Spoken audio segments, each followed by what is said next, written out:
জয়রামবাটি মাতৃমন্দিরে মহাষ্টমীর সকালে অনুষ্ঠিত হল কুমারী পূজা। এবছর কুমারী রূপে পূজিতা হলেন ৫ বছর ৬ মাস বয়সের মিশিকা ব্যানার্জি।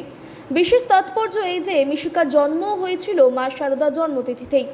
নামের সঙ্গেও যুক্ত রয়েছে দেবী দুর্গার বিশেষ গুণ। তিথি মেনে মহাষ্টমীর দিন সকাল ৯টায় মা শারদার পুরাতন বাড়ি থেকে কুমারীকে সাজিয়ে সিংহাসনে বসিয়ে বাদ্যযন্ত্র সহযোগে আনা হয় মাতৃমন্দিরের দুর্গামণ্ডপে। সেখানে মন্ত্রোচ্চারণ, পূজাপাঠ ও আরতির মধ্য দিয়ে কুমারী পূজার আয়োজন করা হয়। এই পুণ্য উপলক্ষ দেখতে জয়রামবাটিতে ভক্তদের ভিড় উপচে পড়ে। এই বছর ১০০ বছরে পা দিল জয়রামবাটির মাতৃমন্দিরের দুর্গাপুজো। মা শারদার প্রয়াণের পর ১৯২৩ সালে স্বামী শারদানন্দজির উদ্যোগে মাতৃমন্দির প্রতিষ্ঠা হয় এবং ১৯২৫ সালে দুর্গাপুজো শুরু হয় জন্মভিটেতেই। প্রথমে ঘটে পটে পুজো হলেও ১৯৩২ সাল থেকে প্রতিমা প্রতিষ্ঠা করে পুজো শুরু করা হয়। এখনও বিশুদ্ধ পঞ্জিকা মেনে মন্ত্র, তিথি ও বিধি অনুসারে পুজো করা হয়। অষ্টমীতে কুমারী পুজো এখানকার অন্যতম বিশেষ রীতি। আড়ম্বর নয়, ভাব ও নিষ্ঠাই জয়রামবাটির দুর্গোৎসবের মূল বৈশিষ্ট্য।